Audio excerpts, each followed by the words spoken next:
നമസ്കാരം, എല്ലാവർക്കും good morning.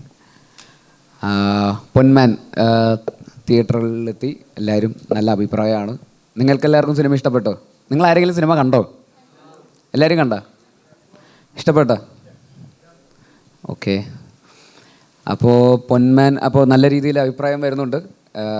എല്ലാവരും കണ്ടിരിക്കേണ്ട ഒരു സിനിമ കൂടിയാണെന്ന് തോന്നുന്നു. ഈ പറയുന്ന ചെറുപ്പക്കാർക്കും അതേസമയം ഈ പറയുന്ന പ്രായമുള്ളവർക്കും സ്ത്രീകൾക്കും എല്ലാവർക്കും റിലേറ്റ് ചെയ്യാൻ പറ്റുന്ന ഒരുപാട് സന്ദർഭങ്ങളിലും കൂടെ കടന്നു പോകുന്നൊരു സിനിമയാണ്.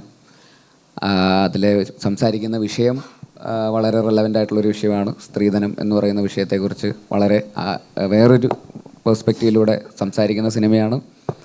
ഒപ്പം അതിലെ ക്യാരക്ടർ അജേഷ് എന്ന് പറയുന്ന ക്യാരക്ടറിന് എന്താ പറയുക, ഭയങ്കര റിലേറ്റബിലിറ്റി ഉണ്ട്. ചെറുപ്പക്കാർക്കിടയിലൊക്കെ അജേഷ് എന്ന് പറയുന്ന ഒരു ഫൈറ്റർ എത്ര മോശം അവസ്ഥയിലാണെങ്കിൽ പോലും ഇനിയൊരു തിരിച്ചുവരവ് ഉണ്ടാവില്ല എന്ന് പറയണം. ഇനിയൊരു തിരിച്ചുവരവ് ഉണ്ടാവില്ല ശശിയെ എന്ന് പറയുന്ന പോലത്തെ സിറ്റുവേഷനിൽ നിന്ന് പോലും ഈ പറയുന്ന മനക്കട്ടിയോടെ കോൺഫിഡൻസ് ആണെല്ലാം. പോരാട്ടമാണ് ലൈഫ്. ആ പോരാട്ടത്തിൽ അലക്സാണ്ടർ ചക്രവർത്തിയാണ് അജേഷ് എന്ന് പറയുന്ന ഒരു ക്യാരക്ടർ. അവൻ്റെ ഒരു ഫൈറ്റും അവൻ്റെ ഒരു സർവൈവലും അവൻ്റെ ഒരു വിജയവും ചിലപ്പോൾ സിനിമ കാണുന്ന പ്രേക്ഷകൻ്റെയും കൂടെ ഒരു വിജയമായിട്ട് തോന്നുമായിരിക്കും. പല രീതിയിലുള്ള പ്രശ്നങ്ങൾ നേരിടുന്ന ആർക്കും അതൊരു ഇൻസ്പിറേഷൻ ആയിരിക്കാം. ഇതിൽ പൊന്നാണ് അതിലെ വിഷയം. പൊന്നു മാറ്റി അവിടെ വേറെന്ത് വെച്ചാലും അത്തരത്തിലുള്ള സാഹചര്യങ്ങൾ എല്ലാവർക്കും ജീവിതത്തിൽ ഫേസ് ചെയ്യപ്പെടാറുള്ള സാഹചര്യങ്ങളിലൂടെ സഞ്ചരിക്കുന്ന അജേഷാണ്. അപ്പോൾ ആ രീതിയിൽ അജേഷ് ഒരു ഭയങ്കര ഇൻസ്പിറേഷൻ ആയിരിക്കും. ആ ക്യാരക്ടറിനെ കുറിച്ചാണ് കുറേ പേര് സംസാരിക്കുന്നുണ്ട്. വിളിക്കുന്നവരൊക്കെ അതിനെക്കുറിച്ചാണ് ഏറ്റവും കൂടുതൽ ഫീഡ്ബാക്ക് തരുന്നത്. അജേഷ് ഭയങ്കരമായിട്ട് അവരെ ഇൻസ്പയർ ചെയ്തു, കണ്ണ് നിറയിച്ചു. അവസാനം അജേഷിന് വേണ്ടി കൈയടിക്കാൻ തോന്നി എന്നുള്ള അത് തന്നെയാണ് ഈ സിനിമയുടെയും വിജയം. അപ്പോൾ സ്ത്രീധനം എന്ന് പറയുന്ന വിഷയം എപ്പോഴും നമ്മൾ സ്ത്രീകളുടെ കണ്ണുകളിൽ കൂടെയാണ് നമ്മൾ ആലോചിക്കാറ്. അതിനുവേണ്ടി സഹനം അനുഭവിക്കുന്ന ഒരു സ്ത്രീ, അവളുടെ കഷ്ടപ്പാടുകളും അവളുടെ കണ്ണുനീരും എന്നൊക്കെ പറയുന്ന പോലെയൊക്കെ ആയിരിക്കും. ആ ഒരു വിക്ടിമിനെ ബേസ് ചെയ്തിട്ടായിരിക്കും പൊതുവേ സ്ത്രീധനം എന്ന് പറയുന്ന വിഷയത്തെക്കുറിച്ച് നമ്മൾ ആദ്യം ആലോചിക്കുക. പക്ഷെ അങ്ങനല്ലാതെ സ്ത്രീധനം എന്ന് പറയുന്ന ഒരു വ്യവസ്ഥിതി എങ്ങനെ ആണുങ്ങളിലും കൂടെ ഇമ്പാക്റ്റ് ഉണ്ടാവുന്നു എന്നുള്ളൊരു പോയിൻ്റ് ഓഫ് വ്യൂയിലൂടെയാണ് ഈ സിനിമ സംസാരിക്കുന്നത്. ഒരു പെൺകുട്ടിയെ കല്യാണം കഴിച്ച് വിടുക എന്ന് പറയുന്ന ഒരു സാഹചര്യത്തിൽ ആ പെൺകുട്ടിയുടെ ആങ്ങളയും അച്ഛനും അമ്മയും മറ്റ് റിലേറ്റീവ്സും ആ പെൺകുട്ടി ഉൾപ്പെടെ അനുഭവിക്കേണ്ടി വരുന്ന ഒരു കഷ്ടപ്പാട്, അതൊരു വലിയ ബേർഡനാണ്. ഇവരെല്ലാവരും ആ ഒരു വ്യവസ്ഥയുടെ വിക്ടിംസാണ്. എല്ലാവരെയും എന്താ പറയുക, പേടിയോടെ നോക്കിക്കാണുന്ന ഒരു സാഹചര്യമാണത്. ഒരു കല്യാണം എന്ന് പറയുന്നത്, ഒരു പെൺകുട്ടിയുടെ കല്യാണം എന്ന് പറയുന്നത് അതൊരു ബാധ്യതയായി മാറുന്നു എന്ന് പറയുന്ന ഒരു സാഹചര്യമുണ്ട് ഈ സ്ത്രീധനം എന്ന് പറയുന്ന സമ്പ്രദായത്തിലൂടെ. അപ്പോൾ ആണുങ്ങൾക്കും അങ്ങനെ ഒരു സിസ്റ്റം വിക്ടിമായ കുറേ ആണുങ്ങളുടെയും ഒക്കെ കാഴ്ചപ്പാടിലൂടെ സ്ത്രീ അവിടെ സെക്കൻഡറി മാത്രമാണ് ഈ ഒരു സിനിമയിലെ നരേറ്റീവിൽ. ആണുങ്ങളാണ് ഇതിൻ്റെ അകത്ത് പ്രശ്നം ബാധിക്കപ്പെട്ടിരിക്കുന്നത്. ഈവൻ എൻ്റെ ക്യാരക്ടർ മാത്രമല്ല, സജിൻ അഭിനയിച്ചിരിക്കുന്ന മരിയാനോ എന്ന ക്യാരക്ടർ പോലും ആ ഒരു സിസ്റ്റത്തിൻ്റെ വിക്റ്റിമായിട്ടാണ് ഇതിൽ പ്ലേസ് ചെയ്യപ്പെട്ടിരിക്കുന്നത്. അപ്പോൾ ഇതിലൊരു കൃത്യമായിട്ടൊരു നായകൻ വില്ലൻ എന്നുള്ള സങ്കല്പങ്ങൾക്കപ്പുറം ഈ സിനിമ കുറേ വിക്ടിംസിൻ്റെ കഥയാണ്. ഇവൻച്വലി നമ്മൾ തീരുമാനിക്കുന്നു ഇയാളാണ് നായകൻ, ഇയാളാണ് വില്ലൻ, ഇവരൊക്കെയാണ് ഈ സിനിമയിലെ എന്തൊക്കെയാണ് കഥാപാത്രങ്ങളെന്നും നമ്മൾ തന്നെ സിനിമ കണ്ടിട്ട് തീരുമാനിക്കുന്ന ഒരു പൊസിഷനിലേക്കാണ് അതിൻ്റെ എഴുത്തും ബാക്കി കാര്യങ്ങളൊക്കെ. അപ്പോൾ ജ്യോതിഷേട്ടൻ്റെ ആദ്യത്തെ സംവിധാന സംരംഭമാണ്. നമുക്കറിയാം, കുമ്പളങ്ങി നൈറ്റ്സും ബ്രഹ്മയോഗവും ഒക്കെ ചെയ്ത സംവിധായകൻ എന്നുള്ള നിലയിൽ, ആർട്ട് ഡയറക്ടർ എന്നുള്ള നിലയിൽ അദ്ദേഹം ഒരുപാട് പേരെടുത്തിട്ടുള്ള അവാർഡുകളൊക്കെ നേടിയിട്ടുള്ള കലാസംവിധായകനാണ്. അദ്ദേഹത്തിൻ്റെ ആദ്യത്തെ സംവിധാന സംരംഭം എന്ന നിലയിലും GR ഇന്ദുഗോപൻ സാറിൻ്റെ 4-5 ചെറുപ്പക്കാർ എന്ന് പറയുന്ന വളരെ പോപ്പുലറായിട്ടുള്ള ഒരു നോവൽ, ആ നോവൽ വായിച്ചിട്ടുള്ളവർക്ക് ഭയങ്കര എക്സൈറ്റ്മെൻ്റ് ആയിരുന്നു ഈ സിനിമ കാണാൻ. ഈ സിനിമയിൽ അവർ കണ്ട കഥാപാത്രങ്ങളും കഥാമുഹൂർത്തങ്ങളൊക്കെ എങ്ങനെ സിനിമയിലേക്ക് എത്തുന്നു എന്നുള്ള ആവേശം എല്ലാവർക്കും ഉണ്ടായിരുന്നു. അവരെല്ലാവരും ഫീഡ്ബാക്ക്സ് പറയുന്നത് അവരാരും നിരാശപ്പെട്ടില്ല. ബുക്ക് കണ്ട അതേ എക്സൈറ്റ്മെൻറ്റോ അല്ലെങ്കിൽ അതിന് മേലെയോ തന്നെ സിനിമയിലും വന്നിട്ടുണ്ട്. ആരും അതിൽ നിന്ന് താഴോട്ട് പോയിട്ടില്ല എന്നുള്ള നിലയിൽ തന്നെയാണ് എല്ലാവരുടെയും ഫീഡ്ബാക്ക്സ്. അപ്പോൾ അതും ഒരു സിനിമ എന്നുള്ള നിലയിൽ ഇതിൻ്റെ വിജയമാണ്. അതിൻ്റെ ക്രെഡിറ്റ് ഇതിൻ്റെ തിരക്കഥ എഴുതിയ ഇന്ദുഗോപൻ ചേട്ടനും ജസ്റ്റിൻ മാത്യു, മിന്നൽ മുരളിയുടെ കോറൈറ്ററാണ്, ജസ്റ്റിനും അവകാശപ്പെട്ടതാണ്. അപ്പോൾ അവരുടെയും ഒരു വലിയ സക്സസ്സാണ്. പ്രത്യേകിച്ച് ഇതിലെ ഓരോ ഡയലോഗ്സും ആൾക്കാർ എടുത്തെടുത്ത് പറയുന്നുണ്ട്. ഈ പറയുന്ന അജേഷ് എന്ന് പറയുന്ന ഡയലോഗും, ജീവിതം ഒരു പോരാട്ടമാണ്, കിട്ടുന്ന സാഹചര്യത്തിലെല്ലാം നമ്മൾ എൻജോയ് ചെയ്യണം, അല്ലാത്ത സിറ്റുവേഷനിലെല്ലാം നമ്മൾ ഫൈറ്റ് ചെയ്യണം, ആ പോരാട്ടത്തിൽ അലക്സാണ്ടർ ചക്രവർത്തിയാണ് അജേഷ് എന്ന് പറയുന്ന ഡയലോഗും, അല്ലെങ്കിൽ ആത്മഹത്യ ചെയ്യാൻ നിൽക്കുന്ന സുഹൃത്തിൻ്റെ അടുത്ത് നിന്നെപ്പോലുള്ളവർ ഇങ്ങനെയൊക്കെ ചെയ്താൽ വിട്ടുകൊടുക്കാതെ ഫൈറ്റ് ചെയ്യുന്ന എന്നെപ്പോലെയുള്ളവരെ അല്ലടാ അത് ബാധിക്കുന്നത് എന്ന് ചോദിക്കുന്ന അജേഷ് ഒക്കെ ഒരുപാട് ഇപ്പോൾ ഇന്നത്തെ കാലഘട്ടത്തിൽ ഒരുപാട് പേർക്ക് ഇൻസ്പിറേഷനാണ്. ജീവിതം പെട്ടെന്നൊരു ഡെഡ് എൻഡിലെത്തുമ്പോൾ ജീവിതം ഉപേക്ഷിക്കുക എന്ന് പറയുന്ന തോന്നലൊക്കെ ഉണ്ടാകുന്ന ഒരുപാട് യങ്സ്റ്റേഴ്സ് നമ്മുടെ ചുറ്റുമുണ്ട്. അവർക്കൊക്കെ ഒരു പക്ഷേ ആ സീനൊക്കെ ചിലപ്പോൾ ഒരുപാട് റിലേറ്റബിൾ ആയിരിക്കാം, ചിലപ്പോൾ ഒരു ഭയങ്കര ഇൻസ്പിറേഷൻ ആയിരിക്കാം അജേഷിൻ്റെ ഒരു കോൺഫിഡൻസും ആറ്റിറ്റ്യൂഡും. അപ്പോൾ ഓവറോൾ എല്ലാ ടെക്നീഷ്യൻസിൻ്റെയും ഇപ്പോൾ ഞാൻ ഇവരുടെ ക്യാരക്ടേഴ്സിനെ കുറിച്ച് ഞാൻ പറയുന്നില്ല, പൊതുവെ അങ്ങനെയാണ്, ഞാനെല്ലാം പറയും, പിന്നെ ഇവർക്കൊന്നും പറയാനുണ്ടാവില്ല. അതുകൊണ്ട് ഇവർ പറഞ്ഞോട്ടെ. എൻ്റെ ക്യാരക്ടർ അജേഷാണ്. ബാക്കി ഓൾറെഡി എല്ലാം പറഞ്ഞു. ഇനി ഞാൻ ഞങ്ങൾ എന്ത് പറയാനാണ്? ബാക്കിയും കൂടി ഒന്ന് നിങ്ങളുടെ ജോലി ഞാൻ എളുപ്പമാക്കല്ലേ. നന്ദി പറയൂ. അപ്പോൾ ബാക്കി ടെക്നീഷ്യൻസ്, സാനു ജോൺ വർഗീസ്, അദ്ദേഹം വിശ്വരൂപം മുതൽ വലിയ സിനിമകളുടെ ക്യാമറാമാനാണ്. ബദായി ഹോ എന്നൊക്കെ പറയുന്ന ഒരുപാട് ഹിന്ദി, തെലുങ്ക് സിനിമകളുടെയൊക്കെ ക്യാമറാമാനാണ്. അദ്ദേഹത്തിൻ്റെ മലയാളത്തിൽ അദ്ദേഹം ആർക്കറിയാമെന്ന് പറയുന്ന സിനിമ ഡയറക്റ്റ് ചെയ്തിട്ടുമുണ്ട്. അദ്ദേഹമാണ് ഇതിൻ്റെ ക്യാമറ. അദ്ദേഹത്തിൻ്റെ സിനിമാറ്റോഗ്രഫിയെക്കുറിച്ചും കൊല്ലം എന്ന് പറയുന്ന സെറ്റിങ്ങിനെ മനോഹരമായിട്ട് ഒപ്പിയെടുത്തു എന്നുള്ളതിൽ സാനു ചേട്ടനെക്കുറിച്ചും നല്ല റെസ്പോൺസസ് ആണ്. മ്യൂസിക് എടുത്തു പറയേണ്ടതാണ്. ജസ്റ്റിൻ വർഗീസിൻ്റെ മ്യൂസിക്, പാട്ടുകളൊക്കെ എല്ലാവർക്കും ഭയങ്കരമായിട്ട് പോപ്പുലറായി വരുന്നു. ഇതിലെ മ്യൂസിക് എല്ലാ മുഹൂർത്തങ്ങളെ ഭയങ്കരമായിട്ട് എലിവേറ്റ് ചെയ്യാനും അതിലെ ഹൈ മൊമെൻറ്റ്സിനെയൊക്കെ നന്നായിട്ട് എലിവേറ്റ് ചെയ്യാനും ഇമോഷണൽ രംഗങ്ങളെയൊക്കെ മനോഹരമായിട്ട് ചിത്രീകരിക്കാനൊക്കെ എലിവേറ്റ് ചെയ്യാനൊക്കെ ജസ്റ്റിന് സാധിച്ചിട്ടുണ്ട്. അപ്പോൾ ജസ്റ്റിൻ്റെയും വൺ ഓഫ് ദ ബെസ്റ്റ് വർക്കുകളായിട്ടാണ് ആൾക്കാർ സംസാരിക്കുന്നത്. അപ്പോൾ എല്ലാം കൊണ്ടും ഒരു നല്ല സെറ്റ് ഓഫ് ടെക്നീഷ്യൻസിൻ്റെയും ഒരുപാട് നല്ല സെറ്റ് ഓഫ് ആക്ടേഴ്സിൻ്റെയും ഒക്കെ ഒരു കംപ്ലീറ്റ് പാക്കേജായിട്ടാണ് ഇപ്പോൾ സിനിമ വന്നിരിക്കുന്നത്. അങ്ങനെയാണ് ഇതിൻ്റെ റെസ്പോൺസസ്. തീർച്ചയായിട്ടും എല്ലാവരും കാണുക. അത്രയും കോൺഫിഡൻസ് ഓടെ ഞങ്ങൾ പറയുകയാണ്, ഇതൊരു നല്ല സിനിമയായിരിക്കും. ഇനി കാണാത്തവർക്ക് തീർച്ചയായിട്ടും നിങ്ങൾ ആരെയും നിരാശപ്പെടുത്താത്ത നല്ലൊരു സിനിമയായിരിക്കും പൊന്മാൻ. അല്ല, ശരിക്കും ഈ കല്യാണ പിരിവ് എന്ന് പറഞ്ഞ പരിപാടി എല്ലാ നാട്ടിലും ഉണ്ട്. ഇപ്പം നമ്മുടെ നാട്ടിലും കണ്ണൂരും ഉണ്ട്. അതായത് വീട്ടിൽ നിന്നൊക്കെ പോകുമ്പോൾ ആദ്യം 100 രൂപയായിരുന്നു കുറേ വർഷങ്ങൾക്ക് മുന്നേ, ഒരു ചെറിയ കവറിലിട്ടിട്ട് പേര് എഴുതിയിട്ട് കൊടുക്കും. അപ്പം അതിൻ്റെ ഒരു ഭയങ്കര ഹെവി വേർഷനാണ് കൊല്ലത്ത് നടക്കുന്നത് എന്നുള്ളത് എനിക്ക് ഈ സിനിമ കണ്ടപ്പോഴാണ് മനസ്സിലായി, ഈ സിനിമയിൽ അഭിനയിച്ചപ്പോഴാണ് മനസ്സിലായത്. പണ്ട് നമ്മുടെ നാട്ടിലാണെങ്കിൽ ഇപ്പം 500 ആയി, ഇപ്പം എത്രയാണെന്ന് അറിയില്ല. ഞാൻ കല്യാണത്തിന് പൈസ വാങ്ങിച്ചിട്ടില്ല കേട്ടോ. അതായത് കാർഡിൻ്റെ അടിയിൽ എഴുതുമല്ലോ, ഒന്നും എഴുതിയിട്ടില്ലെങ്കിൽ ഇവൻ പൈസ വാങ്ങിക്കുന്നുണ്ട്. ഞാൻ എഴുതിയിട്ടുണ്ട് വേണ്ടാത്. അപ്പോൾ പൈസ വാങ്ങിക്കണ്ടാണ് ചെയ്തത്. ഓ, ഒരു കയ്യടിക്കണ ആരെങ്കിലും ഇവിടെ. അല്ല സീരിയസ് ആയിട്ട് പറഞ്ഞാൽ, കാരണം എന്താ വെച്ചാൽ നമ്മൾ ഈ കല്യാണത്തിൻ്റെ തലേ ദിവസം അല്ലെങ്കിൽ കല്യാണത്തിന് അന്ന് ഈ രാത്രിയൊക്കെ ഒരാൾ ഇരിക്കും ഇത് എഴുതി വെക്കാൻ വേണ്ടിയിട്ട്.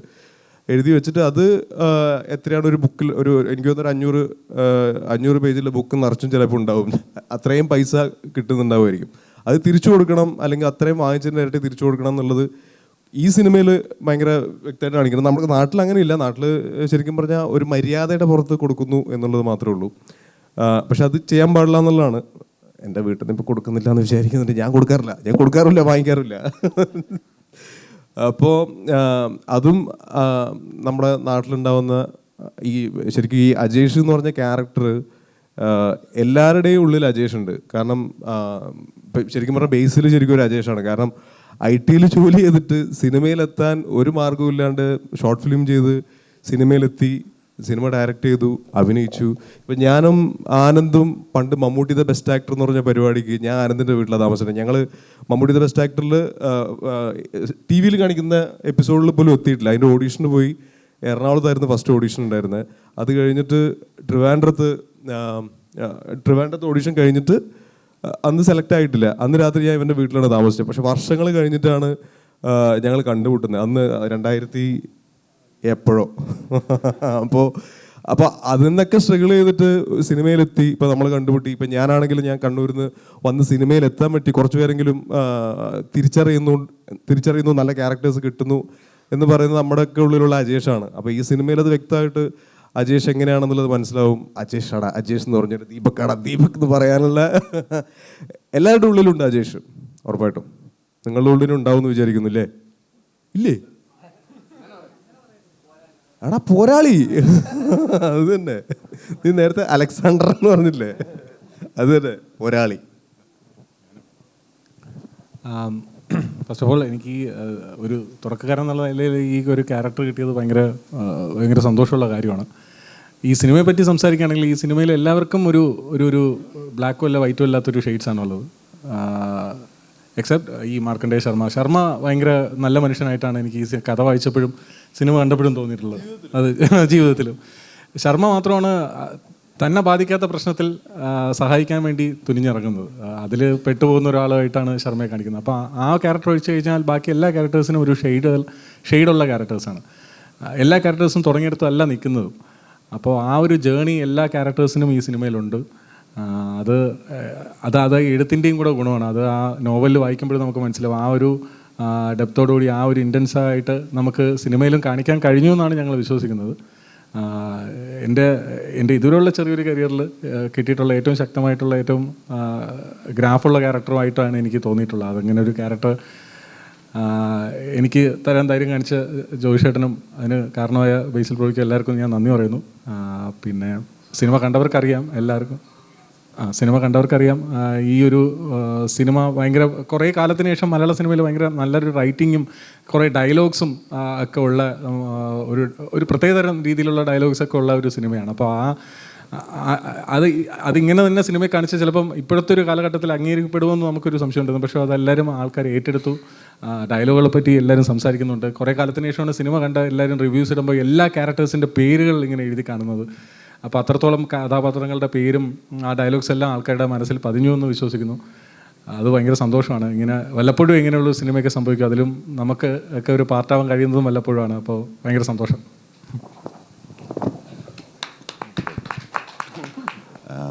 അപ്പോൾ വളരെ സന്തോഷമുണ്ട് ഈ പടത്തിൻ്റെ ഭാഗമാകാൻ പറ്റിയതിൽ. ഒരു കൊല്ലത്ത് നടന്ന ഒരു റിയൽ ഇൻസിഡൻറ്റിനെ ബേസ് ചെയ്തിട്ടാണ് GR ഇന്ദുവൻ ചേട്ടൻ 4 ചെറുപ്പക്കാർ എന്നൊരു നോവൽ എഴുതുന്നത്. അതിനെ ആസ്പദമാക്കിയിട്ടാണ് ജ്യോതിഷ് ചേട്ടൻ ആദ്യമായിട്ട് സംവിധാനം ചെയ്യുന്ന സിനിമ പൊന്മാൻ. അപ്പോൾ അത് ഒരു നോവല് സിനിമയാക്കുന്നത് ചിലപ്പോൾ എപ്പോഴും സംഭവിക്കുന്ന ഒരു കാര്യമല്ല. അപ്പോൾ അതിൻ്റെ ഒരു ഭാഗമാകാൻ പറ്റി. അത് നല്ല രീതിയിൽ അഭിപ്രായം കേൾക്കുന്നു. അതിലൊക്കെ വളരെ സന്തോഷമുണ്ട്. അതുപോലെ തന്നെ ഈ പടത്തിൽ എല്ലാവർക്കും നല്ല രീതിയിൽ അഭിപ്രായങ്ങൾ കേൾക്കുന്നുണ്ട്. എല്ലാവരും കണക്റ്റാവും. ഈ പറഞ്ഞ അമ്മമാർക്കും പെങ്ങന്മാർക്കും സ്ത്രീകൾക്കൊക്കെ ഭയങ്കര രീതിയിൽ കണക്റ്റ് ആവുന്നു. ഫാമിലി ഓഡിയൻസിന് എല്ലാ രീതിയിലും ഇമോഷണലായിട്ടും കണക്റ്റ് ആവുന്ന ഒരു സിനിമയാണ്. ഇപ്പോൾ നല്ല രീതിയിൽ പോയിക്കൊണ്ടിരിക്കുന്നു. എല്ലാവരും കാണണം. പിന്നെന്താ അപ്പം അങ്ങനെയൊക്കെയാണ് കാര്യങ്ങൾ. വളരെ സന്തോഷം. എല്ലാവർക്കും നമസ്കാരം. ഞാൻ ഈ പൊന്മാൻ്റെ കഥ കേൾക്കുമ്പോഴോ അല്ലെങ്കിൽ 4 ചെറുപ്പക്കാർ എന്ന് പറഞ്ഞ നോവൽ അതിനുശേഷം വായിക്കുമ്പോഴോ ഉണ്ടായിരുന്ന അതേ എക്സൈറ്റ്മെൻറ്റോട് കൂടി തന്നെയാണ് ഇപ്പോൾ സിനിമ റിലീസായിട്ടും ഇവിടെ പ്രസ് മീറ്റിന് നിങ്ങളുടെ മുമ്പിൽ ഇരിക്കുമ്പോഴും എനിക്കതേ എക്സൈറ്റ്മെൻറ്റ് തന്നെയാണ്. സിനിമ അത്രയും നന്നായിട്ട് വന്നിട്ടുണ്ട്. നമ്മൾ പ്രിവ്യൂ കണ്ടപ്പോൾ തന്നെ നമുക്കൊരു കോൺഫിഡൻസ് ഉണ്ടായിരുന്നു. നിങ്ങളോട് എല്ലാവരോടും അത് തന്നെയാണ് പറയാനുള്ളത്. സിനിമ വളരെ നന്നായിട്ട് വന്നിട്ടുണ്ട്. എല്ലാവർക്കും കണക്ട് ചെയ്യുന്നൊരു സിനിമയായിരിക്കും. കുറേ കാലത്തിന് ശേഷം നല്ല ലൈഫുള്ളൊരു സിനിമയായിട്ടാണ് എനിക്ക് പൊന്മാൻ തോന്നിയിട്ടുള്ളത്. ഇപ്പോൾ ഇവരെല്ലാവരും സംസാരിച്ച പോലെ ഇത് സ്ത്രീകൾക്കായാലും പുരുഷന്മാർക്കായാലും എല്ലാവർക്കും പല രീതിയിൽ കണക്ട് ചെയ്യാൻ പറ്റുന്ന സിനിമയാണ്. സ്ത്രീകൾക്ക് പ്രത്യേകിച്ച് ഇത് പൊന്ന് എന്നുള്ള വിഷയത്തെക്കുറിച്ചാണ് നമ്മൾ സംസാരിക്കുന്നത്. അല്ലെങ്കിൽ ഫാമിലീസിനും. അപ്പോൾ അവർക്കെല്ലാവർക്കും തീർച്ചയായിട്ടും ഇത് മനസ്സിലാക്കാൻ പറ്റും, ചിന്തിക്കാൻ പറ്റും ഇതിൽ നമ്മൾ പറഞ്ഞിരിക്കുന്ന കാര്യത്തെപ്പറ്റി. ഈ സിനിമ കണ്ടിറങ്ങുമ്പോൾ തീർച്ചയായിട്ടും എല്ലാ ഫാമിലീസിലും ഇതിനെപ്പറ്റി ഒരു ചർച്ചയുണ്ടാവും, അല്ലെങ്കിൽ ചെറിയ രീതിയിലെങ്കിലും ഒരു ഡിസ്കഷൻ ഉണ്ടാവും എന്നുള്ളൊരു കോൺഫിഡൻസ് ഉണ്ട്. അതുതന്നെയാണ് ഈ ഒരു സിനിമയുടെ വിജയം എന്ന് ഞങ്ങൾ പ്രതീക്ഷിക്കുന്നു. അപ്പോൾ എല്ലാവരും സിനിമ തിയേറ്ററിൽ തന്നെ പോയി കാണുക, ഞങ്ങളെ സപ്പോർട്ട് ചെയ്യുക. Thank you. പിന്നൊരു കാര്യം എന്ന് വെച്ചാൽ ഈ സിനിമ കണ്ടതിന് ശേഷം ഈ 4 ചെറുപ്പക്കാർ എന്ന് പറഞ്ഞ നോവൽ പിന്നെ വായിക്കുമ്പോൾ നമ്മുടെയൊക്കെ ഫേസ് ആയിരിക്കും അവർക്ക് കിട്ടുന്നതെന്ന് വിചാരിക്കുന്നു. അതും ഭയങ്കര ഭാഗ്യമായിട്ട് തോന്നുന്നു. ശരിയല്ലേ? പുതിയ പതിപ്പിൻ്റെ കവറിൽ ബേസിൽ ബ്രോയുടെ ഫോട്ടോ ആണുള്ളത്. സിനിമയെക്കുറിച്ച് നല്ല ടെൻഷൻ ഉണ്ടായിരുന്നു. സിനിമ കാണാൻ പോകുന്നതിൻ്റെ ടെൻഷൻ എന്തായാലും ഉണ്ട്. അല്ലാതെ നിങ്ങളുടെ പ്രോഗ്രാം എന്തായാലും നിങ്ങൾക്ക് അതിൻ്റേതായിട്ടുള്ള പ്രയോറിറ്റീസ് ഉണ്ടാവുമല്ലോ. അതങ്ങനെ ഒരു ഭയങ്കര ഇമ്പോർട്ടൻ്റ് ആയിട്ടുള്ളൊരു ന്യൂസ് നിങ്ങൾക്ക് കൊടുക്കുക എന്ന് പറയുന്ന സാഹചര്യത്തിൽ നമുക്ക് അവിടെ കയറി ഒന്ന് വെയിറ്റ് ചെയ്ത് മാത്രമേ ഉള്ളൂ. ജീവിതത്തിൽ കൂളാണ്, മാക്സിമം കൂളായിട്ടിരിക്കാനാണ് നോക്കുന്നത്. എന്നാലും ഉള്ളിൽ നല്ല ടെൻഷനുണ്ട്, പുറത്ത് കാണിക്കുന്നില്ലെന്നേ ഉള്ളൂ. ഈ വാച്ചൊക്കെ അതിന് വേണ്ടിയിട്ടുള്ളതാണ്. ഇടയ്ക്കിടയ്ക്ക് ഇങ്ങനെ നോട്ടിഫിക്കേഷൻ വരും. കുറച്ച് ഡീപ് ബ്രത്ത് എടുക്കൂ, ഒരു സൂര്യൻ്റെ മുമ്പിൽ പോയി കുറച്ച് ശ്വാസം അകത്തോട്ട് വലിച്ച് പുറത്തോട്ട് വിടും, ഇങ്ങനെ ടെൻഷൻ അടിക്കുകയെന്ന് നോട്ടിഫിക്കേഷൻ വരും ഇടയ്ക്കിടയ്ക്ക്. സ്ട്രെസ്സിനൊന്നും ഒരു കുറവുമില്ല. ഇങ്ങനെയൊക്കെ അങ്ങ് പോകുന്നു. അത് തന്നെ ഈ ബുക്ക് വായിച്ചവരുടെയൊക്കെ ഒരു ഫീഡ്ബാക്ക്സ്. ബുക്ക് വായിക്കുമ്പോൾ തന്നെ നമുക്ക് ബുക്ക് വായിച്ചുകൊണ്ടാണ് ഇത് ചെയ്യാം എന്ന് തീരുമാനം എടുക്കുന്നത്. ബുക്ക് വായിക്കുമ്പോൾ തന്നെ നമുക്ക് ഇത് ചെയ്തിട്ടേ ഉള്ളൂ, ഇത് ചെയ്തിട്ടേ വേറെ എന്ത് പരിപാടിക്കും പോകുന്നുള്ളൂ, ഇത് ചെയ്യണം, അങ്ങനെ ഒരു തീരുമാനം ആദ്യം തന്നെ എടുത്തായിരുന്നു. പക്ഷേ ബുക്ക് വായിക്കുന്ന പോലല്ല സിനിമയിലേക്ക് വരുമ്പോൾ ബുക്കിൻ്റെ അതിൻ്റേതായിട്ടുള്ള ലിബർട്ടീസ് ഉണ്ട്. ബുക്ക് വായിക്കുമ്പോൾ നമ്മൾ നമ്മുടേതായിട്ടുള്ള ഒരു പ്രൈവറ്റ് സ്പേസിലിരുന്ന് നമ്മൾ കാണുന്ന വിഷ്വൽസും നമ്മൾ കാണുന്ന മുഖങ്ങളും ആയിരിക്കും നമ്മുടെ മനസ്സിലുണ്ടാവുക. നമ്മൾ തന്നെ ഒരു ഇമാജിനേഷൻ ഉണ്ടാക്കിയെടുക്കുന്നുണ്ട്. എന്നാൽ സിനിമയിലേക്ക് വരുമ്പോൾ സിനിമയായിട്ട് വേണം അതിനെ കാണാൻ. അപ്പോൾ ആൾക്കാർക്ക് അപ്പോൾ അതിൻ്റേതായിട്ടുള്ള ലിബർട്ടീസും ബുക്കിൻ്റേതായിട്ടുള്ള അത്രയും സമയവും ഡീറ്റെയിലിങ്ങുകളും നമുക്ക് ഒരിക്കലും സിനിമയിൽ പ്രസൻറ്റ് ചെയ്യാൻ പറ്റില്ല. അതിന് അതിൻ്റേതായിട്ടുള്ള ബുദ്ധിമുട്ടുകളുണ്ട്. അപ്പോൾ ബുക്കിൽ നിന്ന് സിനിമയിലേക്കാവുമ്പോൾ ആ ബുക്കിൻ്റെ ഒരു സോള് ചോർന്നു പോകാതെ എങ്ങനെ സിനിമയിലേക്ക് എത്തിക്കാം എന്നുള്ള രീതിയിൽ നമ്മളെല്ലാവരും നന്നായിട്ട് അതിന് വേണ്ടിയിട്ട് വർക്ക് ചെയ്തിട്ടുണ്ട്. അത് സ്ക്രിപ്റ്റ് ആക്കുമ്പോൾ അതിൻ്റേതായിട്ടുള്ള, എന്നാൽ ബുക്കിലെ കുറേ കാര്യങ്ങൾ സിനിമയിലേക്ക് വന്നപ്പോൾ മാറിയിട്ടുണ്ട്. ബുക്കിൽ വഴി കൂടെ അല്ല സിനിമ സഞ്ചരിച്ചിരിക്കുന്നത്. സിനിമ സ്ക്രിപ്റ്റ് ആയപ്പോൾ വേറെ വഴി കൂടിയാണ് സിനിമ സെക്കൻഡ് ഹാഫിലൊക്കെ സഞ്ചരിക്കുന്നത്. അതിൻ്റെ ക്രെഡിറ്റ് ജസ്റ്റിൻ മാത്യുവിനും കൂടെ ഉള്ളതാണ്. ഇതിൻ്റെ സ്കോർ റൈറ്റർ ജസ്റ്റിനാണ് പല മേജർ പ്ലോട്ട് പോയിൻറ്റ്സും മാറ്റി ആലോചിച്ചതും ചിന്തിച്ചതൊക്കെ. പിന്നെ GR ഇന്ദുവാമൻ ചേട്ടൻ്റെയും നല്ല കോൺട്രിബ്യൂഷൻ, ഓഫ് കോഴ്സ് ജ്യോതിഷ് ചേട്ടൻ്റെയും.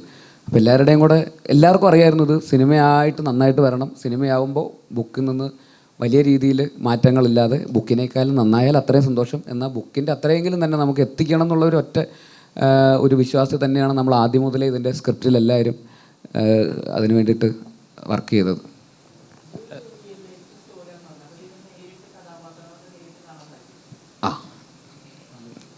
ഒരു കാര്യം പറയാനുണ്ടായിരുന്നു, യെസ്, വിട്ടുപോയായിരുന്നു. അപ്പോൾ ഇതൊരു റിയൽ ലൈഫ് സ്റ്റോറിയാണ് ബേസിക്കലി.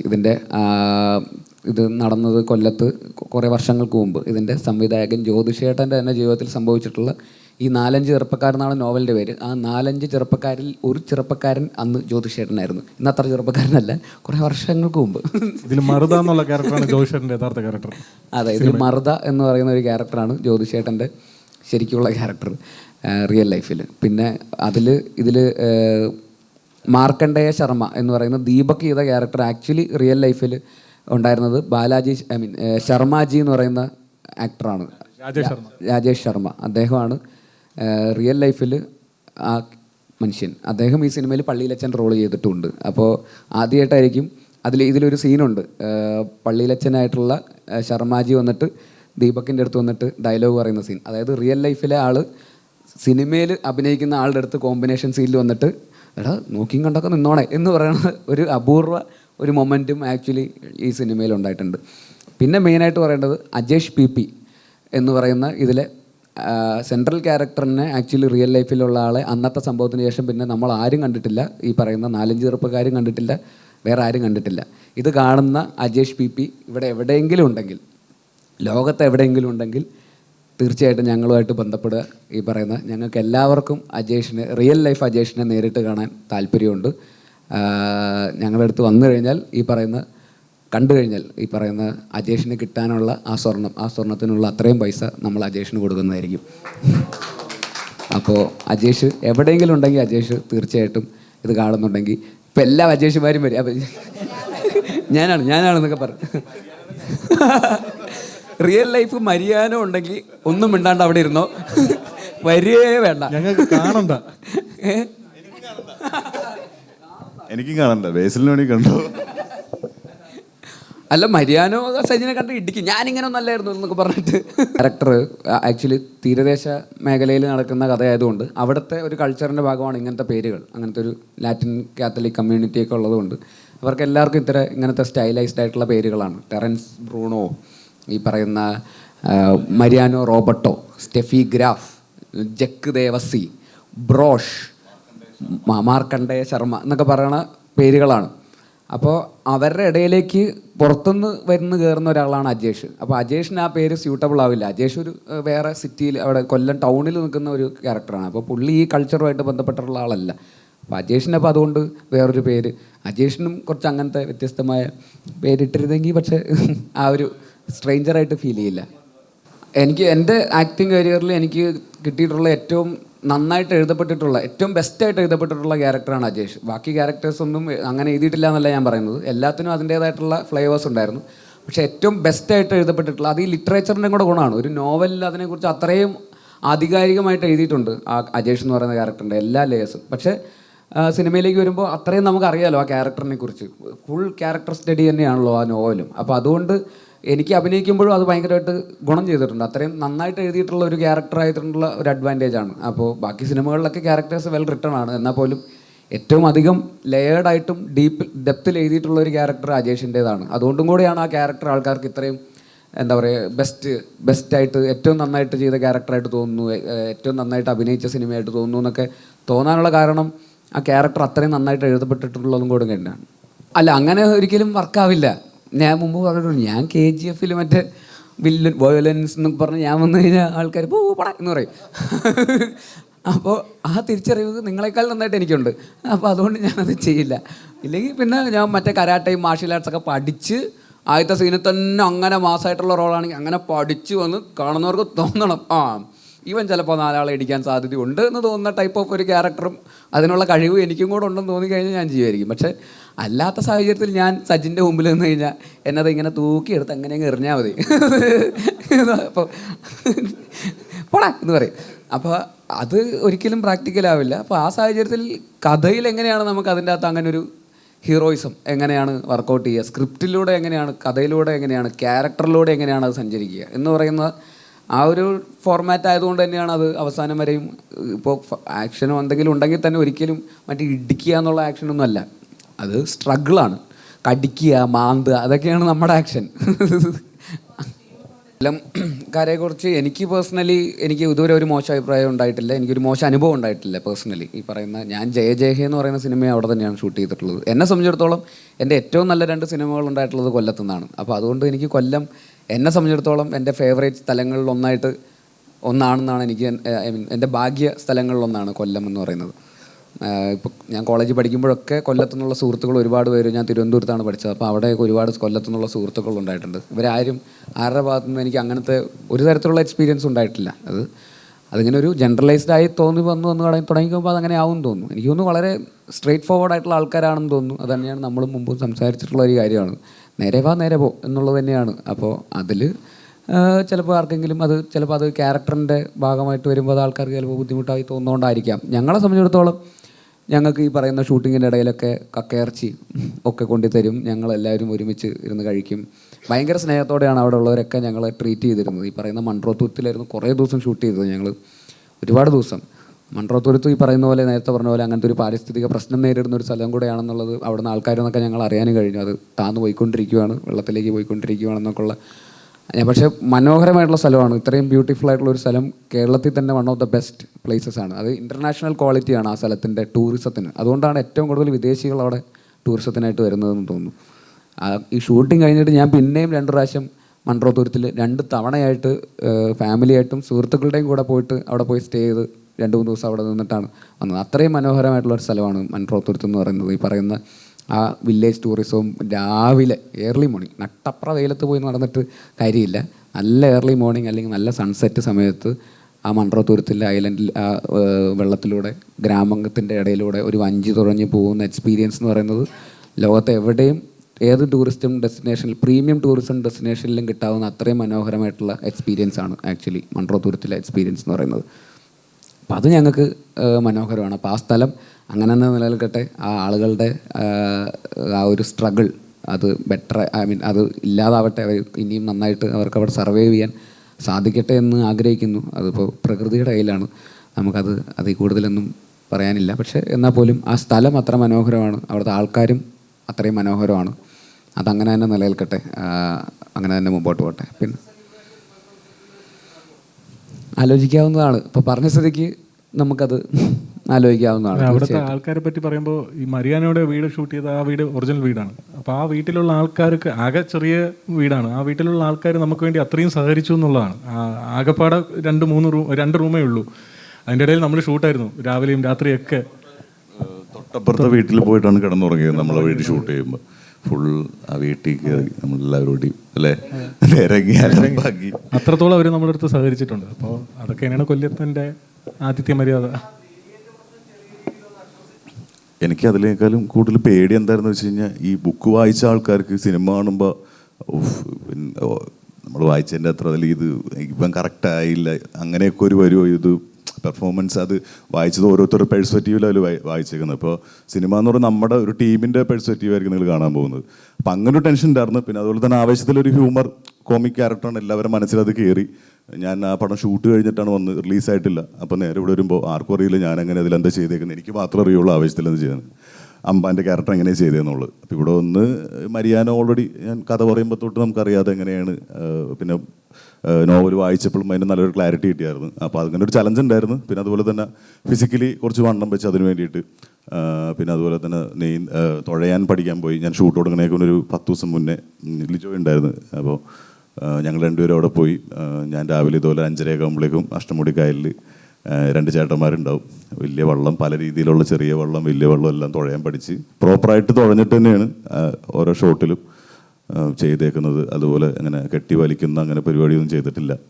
അപ്പോൾ അങ്ങനെയുള്ള പ്രിപ്പറേഷനൊക്കെ ചെയ്തിട്ടുണ്ട്. ചെറിയ രീതിയിൽ പറ്റാവുന്ന, എന്നെക്കൊണ്ട് പറ്റാവുന്ന രീതിയിലുള്ള ഒരു മിനിമലായിട്ടുള്ള കൊല്ലം സ്ലാങ്ങൊക്കെ പിടിച്ചിട്ടുണ്ട്. പിന്നീട് ഇനി അടുത്ത സിനിമകളിലാണെങ്കിൽ അതൊക്കെ പരിഹരിക്കും. ഇപ്പോൾ തുടങ്ങിയിട്ടല്ലേ ഉള്ളൂ. അപ്പോൾ എല്ലാവരും സപ്പോർട്ടൊക്കെ വേണം. അതായിരുന്നു എൻ്റെ ചെയ്തത്.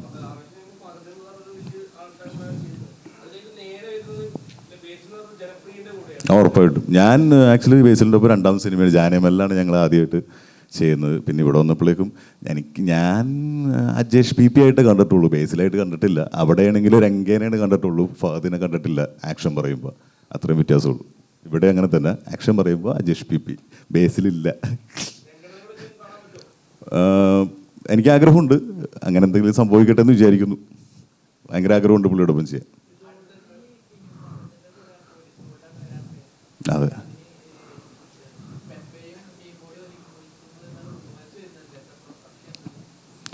അത് ഒന്നും ഇതിനെപ്പറ്റി പറയാറായിട്ടില്ല. വരുന്ന ആളുകളിൽ വേണ്ടപ്പെട്ട ആളുകൾ പറയും എന്ന് വിചാരിക്കുന്നു. ടിനിച്ചേട്ടനാണെങ്കിലും എൻ്റെ പ്രൊഡ്യൂസേഴ്സ് ആണെങ്കിലും അവരത് കറക്റ്റായിട്ട് പറയും.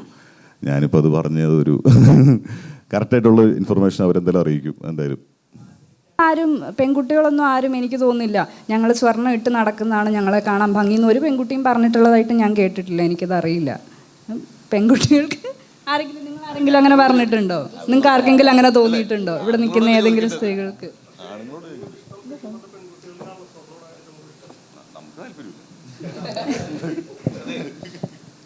ലിജോമോൾ,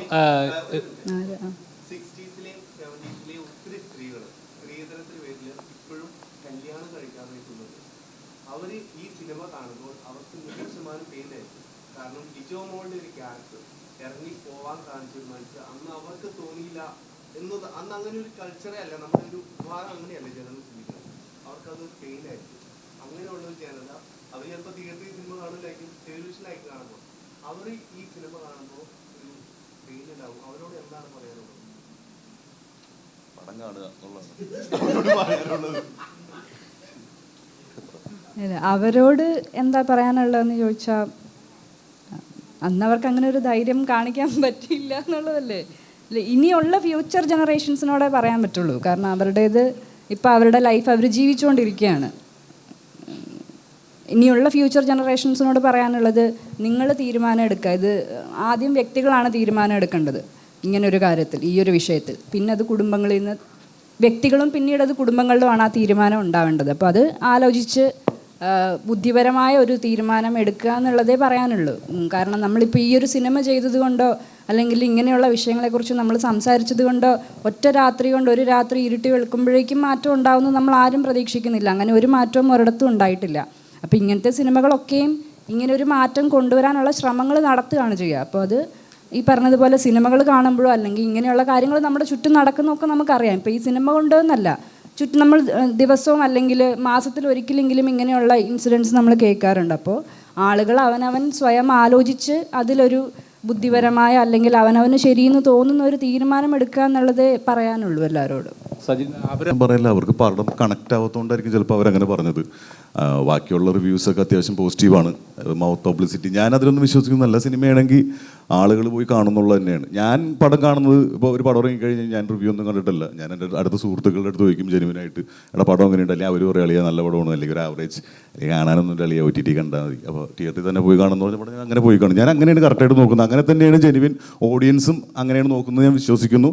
പിന്നെ ഈ പറഞ്ഞ പോലെ യൂട്യൂബറിൻ്റെ കാര്യം എന്ന് വെച്ചാൽ അവർക്ക് ചിലപ്പോൾ സിനിമ കണക്റ്റ് ആയി ഉണ്ടാവില്ല. അവർ ചിലപ്പോൾ ഒരു മലബാർ ഏരിയ ഇങ്ങനത്തെ ഒരു സിസ്റ്റം മനസ്സിലാക്കാത്ത ഒരാളായിരിക്കും, ഒരു കൊല്ലത്തിൻ്റെ കൾച്ചർ അറിയാത്ത ആൾക്കാരായിരിക്കാം. ചിലപ്പോൾ അവർ ദൗറി മേടിച്ചിട്ടായിരിക്കും കല്യാണം കഴിച്ചേക്കുന്നത്, അതുകൊണ്ട് ചിലപ്പോൾ കൊണ്ടിട്ടുണ്ടാവുക. ഇങ്ങനെയൊക്കെയുള്ള പ്രശ്നങ്ങളായിരിക്കാം എന്ന് ഞാൻ വിശ്വസിക്കുന്നു.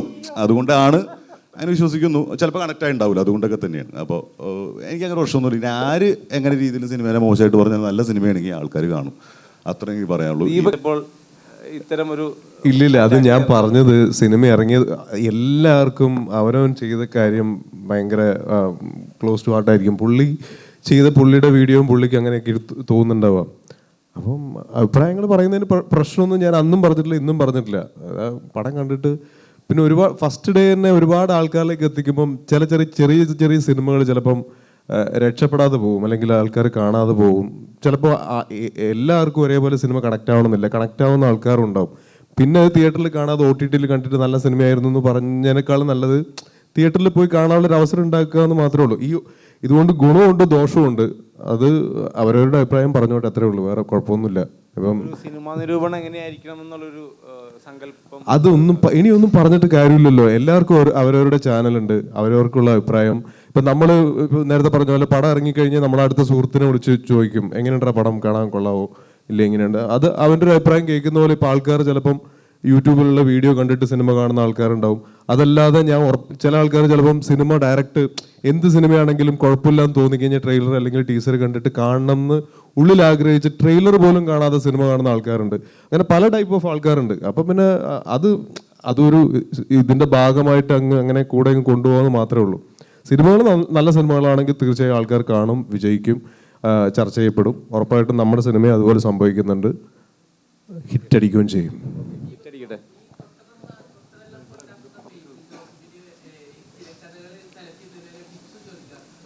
പിന്നെ ഇതൊക്കെ അറിയാതെ സംഭവിക്കുന്ന പിന്നെ ഹിറ്റാക്കാൻ ഞാൻ തന്നെ വേണമെന്ന് പറഞ്ഞിട്ട് എന്തെങ്കിലും നിർബന്ധിക്കുന്നുണ്ട് അടുത്ത 2-3 പടത്തിൽ അഭിനയിക്കാൻ വേണ്ടിയിട്ട്. നോക്കട്ടെ.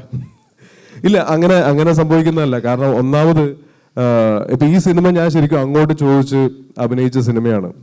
ഈ സിനിമ ഞാൻ നേരത്തെ ഒരു ഇൻ്റർവ്യൂവിൽ പറഞ്ഞിട്ടുണ്ടായിരുന്നു, ഞാൻ കല്യാണ സമയത്ത് കുറച്ച് സാമ്പത്തിക പ്രശ്നം, അതായത് ഈ മറ്റേ സ്വർണം വാങ്ങിക്കാനും പരിപാടിയൊന്നുമല്ല, കല്യാണ ചെലവിലുള്ള കുറച്ച് ആവശ്യങ്ങൾക്ക് പൈസ ഇല്ല എന്നുള്ളൊരവസ്ഥയിൽ നിൽക്കുന്ന സമയത്താണ് ഞാനിങ്ങനെ എൻ്റെ സുഹൃത്തുക്കൾ അല്ലെങ്കിൽ സിനിമ ചെയ്യുന്ന ആൾക്കാരെ വിളിച്ചിങ്ങനെ ചോദിച്ചുകൊണ്ടിരുന്നായിരുന്നു. അപ്പം വൈശാഖ് എന്ന് പറഞ്ഞൊരു സൗണ്ടിൽ വർക്ക് ചെയ്യുന്ന സ്റ്റേറ്റ് അവാർഡ് കിട്ടിയ അറിയാം. അപ്പോൾ അവനെ വിളിച്ച് ഞാൻ ചോദിച്ചു ഇങ്ങനെ. അപ്പം ജോയിച്ചേട്ടൻ്റെ പടം ഇങ്ങനെ നടക്കുന്നത്. അപ്പോൾ ജോയിച്ചേട്ടനെ വിളിച്ച് സംസാരിച്ച് അങ്ങനെയാണ് ആ സിനിമയിൽ എത്തിയത്. അതിൻ്റെ സ്ക്രിപ്റ്റ്, അതായത് ഞാൻ 4-5 ചെറുപ്പക്കാർ വായിച്ചിട്ടില്ല. നമ്മുടെ ആവശ്യം ചിലപ്പോൾ നമ്മളെ നല്ല രീതിയിൽ കൊണ്ടെത്തിക്കും. ഇപ്പം സൂക്ഷ്മദർശിനി ആണെങ്കിലും അതുപോലെ വന്നതാണ്. ഇപ്പം MC ജിതിനായിട്ട് ഞാൻ മുന്നേ പരിചയമുള്ളതാണ്. അപ്പം അങ്ങനെ എത്തിച്ചേർന്ന സിനിമകളാണ്. എല്ലാ സിനിമകളും നന്നാവണം എന്നുള്ള സാഹചര്യത്തിനനുസരിച്ച് മാറി വരും. ഇനി പക്ഷെ എല്ലാം ഹിറ്റായിരിക്കും. അങ്ങനത്തെ സിനിമകൾ ഇറങ്ങണം, പക്ഷെ സിനിമകൾ കൊണ്ട് മാത്രം സമൂഹത്തിൽ ഒരു മാറ്റവും ഉണ്ടാകും എന്ന് എനിക്ക് തോന്നുന്നില്ല. സിനിമകൾ മാത്രമല്ല, അതാ ഞാൻ പറഞ്ഞത്, അവനവന് ചിന്തിക്കാനുള്ള കഴിവ് ദൈവം കൊടുത്തിട്ടുണ്ട്. അപ്പോൾ അവനവൻ തന്നെ ഓരോ കാര്യങ്ങളിലും അവനവന് ശരിയെന്ന് തോന്നുന്നു. പക്ഷേ അത് അവനവന് ശരിയെന്ന് തോന്നിയാൽ പോലും ചില കാര്യങ്ങൾ തെറ്റായിരിക്കാം. അവനവൻ എന്താണോ തോന്നുന്നത് ചിന്തിക്കാനുള്ള കഴിവുണ്ടല്ലോ എല്ലാവർക്കും. മനുഷ്യനെ വ്യത്യസ്തനാക്കുന്നത് തന്നെ ചിന്തിക്കാനുള്ള കഴിവാണ്. അപ്പോൾ ചിന്തിച്ച് ശരി എന്ന് തോന്നുന്നത്, അല്ലെങ്കിൽ സമൂഹത്തിൽ ഇപ്പം നമ്മൾ സ്ത്രീധനം പണ്ടൊക്കെ നോർമലൈസ് ചെയ്ത് കണ്ടിരുന്ന കാര്യങ്ങൾ ഇപ്പം അതിൽ മാറ്റം വന്നു തുടങ്ങിയിട്ടുണ്ട്.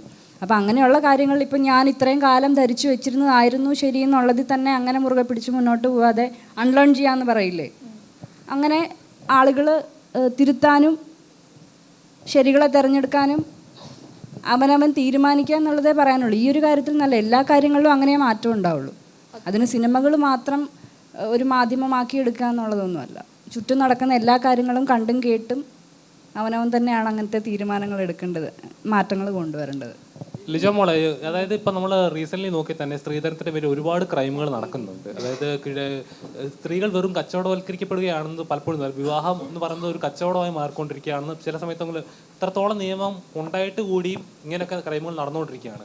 ഇതൊരു മാറ്റം കരുതുന്നത്. പൊന്മാൻ എന്ന സിനിമ ഇറങ്ങിയത് ഇപ്പോൾ ലിജോ മോളുടെ ക്യാരക്ടർ ആണെങ്കിൽ പോലും പറയുന്നൊരു ഡയലോഗുണ്ട്, എനിക്ക് സ്റ്റെഫിക്ക് കിട്ടിയത് സ്റ്റെഫി വിട്ടു കൊടുക്കില്ല എന്നൊരു പറഞ്ഞൊരു സീനുണ്ട്. അപ്പം ഇതിനൊരു മാറ്റം ഉണ്ടാകുമെന്ന് വിശ്വസിക്കുന്നുണ്ട്. അതായത് ഇപ്പം എല്ലാം മാറും എന്ന് പറഞ്ഞാൽ ഒരു മാറ്റം ഇതുവരെ നടന്നിട്ടില്ല. ഇല്ല, പണ്ടുള്ള സിറ്റുവേഷനിൽ നിന്നൊക്കെ ഒരുപാട് മാറ്റങ്ങൾ ഇപ്പോൾ ഉണ്ട്. പണ്ടിത് നിർബന്ധമായിരുന്നു. ഇപ്പം സ്ത്രീധനം വാങ്ങാതെ കല്യാണം കഴിക്കുന്ന ആൺകുട്ടികളും പെൺകുട്ടികളും ഉണ്ട്. അല്ലെങ്കിൽ കല്യാണം വളരെ ആർഭാടമായി നടത്തണ്ട എന്ന് തീരുമാനിക്കുന്ന യുവതലമുറ ഇപ്പോൾ ഉണ്ട്. അപ്പം മാറ്റങ്ങളില്ല എന്നൊരിക്കലും പറയാൻ പറ്റില്ല. പക്ഷേ ഇമ്മീഡിയറ്റ്ലി അത് കംപ്ലീറ്റ് ആയിട്ട് നിർത്താൻ പറ്റുമോ എന്ന് ചോദിച്ചാൽ എനിക്കും അറിയില്ല. അതാണ് ഞാൻ മുമ്പേ പറഞ്ഞത്. അത് ആളുകൾ അവനവൻ തന്നെ തീരുമാനം എടുക്കേണ്ടത്. ഇപ്പോൾ പെൺകുട്ടികളായാലും സ്ത്രീധനം ചോദിച്ച് അല്ലെങ്കിൽ സ്ത്രീധനം ആവശ്യപ്പെട്ട് വരുന്ന ഒരാളെ കല്യാണം കഴിക്കില്ല എന്ന് ഒരു പെൺകുട്ടിക്ക് ധൈര്യത്തോടെ ഒരു തീരുമാനം എടുക്കാൻ പറ്റണം. അതിനെ സപ്പോർട്ട് ചെയ്യുന്ന ഒരു ഫാമിലി ഉണ്ടാവണം. ഞാൻ സ്ത്രീധനം ചോദിക്കില്ല എന്ന് ഒരു ആൺകുട്ടി തീരുമാനം എടുക്കണം. അതിനെ സപ്പോർട്ട് ചെയ്യുന്ന ഒരു ഫാമിലി ഉണ്ടാവണം. അങ്ങനെയൊക്കെ മാറ്റങ്ങൾ വരുള്ളൂ. അതിപ്പോൾ ഇമ്മീഡിയറ്റ്ലി എന്നല്ല, പക്ഷേ മാറ്റങ്ങൾ തീർച്ചയായിട്ടും വരുന്നുണ്ട്. അപ്പോൾ ഭാവിയിൽ എന്തായാലും അതിൽ ഒരു നമുക്ക് കാണാൻ പറ്റുന്ന തരത്തിൽ തന്നെ ഒരു മാറ്റം ഉണ്ടാവും. പിന്നെ ഇപ്പോൾ ഇങ്ങനെയുള്ള ഇഷ്യൂസൊക്കെ റിപ്പോർട്ട് ചെയ്യപ്പെടുന്നുണ്ട്. മുമ്പ് ഈ പറയുന്നത് പോലെ സ്ത്രീധന പീഡനം അല്ലെങ്കിൽ മരണമൊക്കെ ഉണ്ടായാലും അതിൽ കേസുകളാവുകയോ ഇത്രയും ചർച്ച ചെയ്യപ്പെടുകയോ ഒന്നും ചെയ്തിട്ടില്ല. അല്ലെങ്കിൽ അതിനെ വളരെ നോർമലൈസ് ചെയ്തേ കണ്ടിട്ടുള്ളൂ. സ്ത്രീകളാണെങ്കിലും ഇങ്ങനത്തെ ബുദ്ധിമുട്ടുകൾ ഭർത്താവിൻ്റെ വീട്ടിൽ നിന്നുള്ള പീഡനങ്ങളൊക്കെ സഹിച്ചു നിന്നിട്ടേ ഉള്ളൂ. ഇപ്പോഴത്തെ പെൺകുട്ടികൾ അതിൽ നിന്ന് ഇറങ്ങി വരാൻ ധൈര്യം കാണിക്കുന്നുണ്ട്.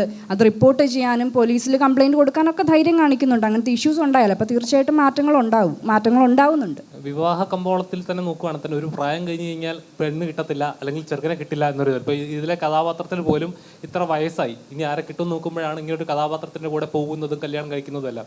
ശരിക്കും നമ്മുടെ സൊസൈറ്റി പോലും ഇങ്ങനത്തെ ഒരു പ്രായം കഴിഞ്ഞ് കഴിഞ്ഞാൽ കല്യാണം ഇല്ലെങ്കിൽ ആരെങ്കിലും പെട്ടെന്ന് വെക്കുക അല്ലെങ്കിൽ ആരെങ്കിലും കിട്ടുക അങ്ങനൊരു മെൻറ്റാലിറ്റി വർക്ക് ചെയ്യുന്നുണ്ട്. ശരി, അങ്ങനെ തോന്നിയിട്ടുണ്ടോ എപ്പോഴെങ്കിലും?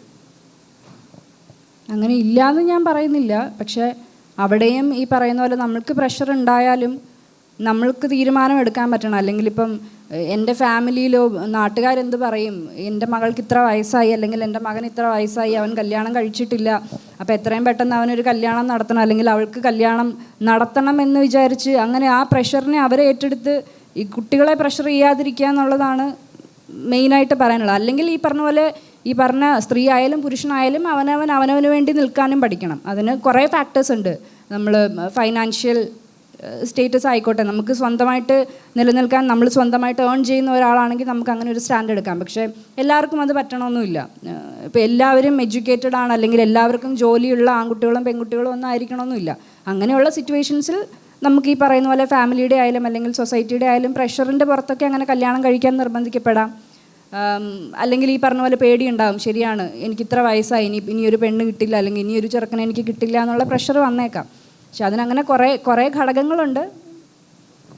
ബേസിൽ ഒരു ഒറ്റ ചോദ്യം, ഇപ്പോൾ സോഷ്യൽ മീഡിയയിൽ ഇപ്പോൾ വളരെ നിൽക്കുന്ന, അതായത് ഈ സിനിമ ഇറങ്ങിയതിന് ശേഷം വന്നൊരു ചർച്ചയിലൊന്നാണ്, അതായത് ലാലേട്ടൻ, ഫഹദ് ഫാസിൽ, ആസിഫിക്ക അവരൊക്കെ ചെയ്ത പോലെ കണ്ണുകൊണ്ട് അഭിനയിക്കുക അല്ലെങ്കിൽ ഒരു ഷോട്ടിൽ തന്നെ ചെയ്യാന്ന് പറയുന്നത് നിസ്സാര കാര്യമല്ല. ബേസിൽ ഇപ്പോൾ ആ ഒരു ലെവലിലേക്ക് എത്തി, ആ ഒരു ഗ്രാഫിലേക്ക് എത്തിയിരിക്കുകയാണ്. അങ്ങനെ ശ്രദ്ധിച്ചായിരുന്നോ? അത്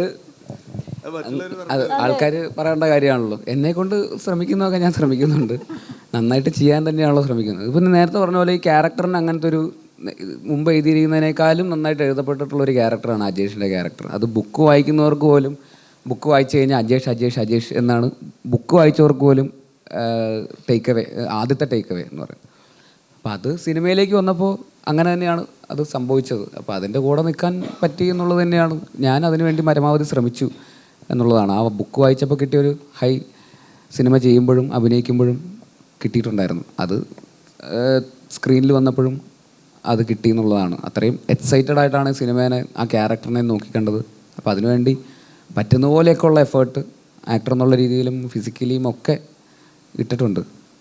നോർമലി എല്ലാവരും ചെയ്യുന്ന ഒരു കാര്യം എന്താണെന്ന് വെച്ചാൽ ഇപ്പോൾ സോഷ്യൽ മീഡിയയിൽ ഇപ്പോൾ എന്തെങ്കിലും കാര്യങ്ങൾ വന്നു കഴിഞ്ഞാൽ അതിനെ റിയാക്ട് ചെയ്യുന്ന രീതി വളരെ ഡിഫറെൻ്റ് ആയിരിക്കും. ബേസിൽ എന്ന ഒരാൾ ഏത് കാര്യം തമാശയായിട്ട് ഇപ്പം ഈ ലൂസിഫറിൻ്റെ എമ്പുരാൻ്റെ സമയത്ത് ഉണ്ടായി ക്രിയേറ്റ് ചെയ്ത ഒരു സാധനം ഉണ്ടായിരുന്നു, അതുപോലും തമാശയായിട്ടിട്ട് സോഷ്യൽ മീഡിയ പോസ്റ്റ് ചെയ്യാന്ന് പറയുന്നത് ചെറിയൊരു കാര്യമല്ല. ഒരാൾ എടുക്കുന്ന ഒരു കമൻ്റ് ആയാലും എല്ലാം നോക്കി കണ്ട് ചെയ്തിട്ട് എന്നാൽ ഫണ്ണായിട്ട് എടുക്കുന്ന വളരെ കുറച്ച് പേര്, അതിൽ വിരളമായിട്ട് ഒരാളാണ് ബേസിൽ. എല്ലാ കാര്യങ്ങളും അങ്ങനെ തന്നെ നോക്കി കാണുന്ന ഒരാളാണോ? നമ്മൾ ഇവിടെയൊക്കെ തന്നെയുള്ള ആൾക്കാരാണല്ലോ, അപ്പോൾ അതുകൊണ്ട് എല്ലാം ചുറ്റും നടക്കുന്നതൊക്കെ അറിയാറുണ്ട്, കാണാറുണ്ട്. അപ്പോൾ എല്ലാവരും തമ്മിൽ റീലുകൾ അയക്കാറുണ്ട്, ഈ പറയുന്ന എല്ലാവരും എന്തൊക്കെയാണ് ചെയ്യുന്നത്. അപ്പോൾ അങ്ങനെ ഒരു ഫോട്ടോ ടൊവിനോ അവിടെ ഇട്ടപ്പോൾ അങ്ങനെ ഒരു കമൻ്റ് ഇടാൻ അത് കണ്ടപ്പോൾ എനിക്ക് അതായിട്ട് തോന്നി, മുട്ടകളായിട്ട് തോന്നി. അപ്പോൾ അത് പപ്സിലെ മുട്ട എന്ന് കമൻറ്റ് ഇട്ടുന്നേ ഉള്ളൂ. അത് പക്ഷേ AI ആയിട്ട് വരുമെന്നും എല്ലാവരും ഞങ്ങൾ രണ്ടും മമ്മൂക്കയും ലാലേട്ടനും ഒക്കെ കൂടി ഇരുന്ന് മുട്ട പപ്സ് കഴിക്കണ വീഡിയോ ഒക്കെ ആയിട്ട് വരുമെന്നൊന്നും അത്രയും ടെക്നോളജി വളർന്ന കാര്യം ഞങ്ങൾ ഇമാജിൻ ചെയ്തില്ല. ഇനി കുറച്ചുകൂടെ സൂക്ഷിച്ച് വേണം അത്തരം കമൻറ്റുകൾ ഇടാൻ.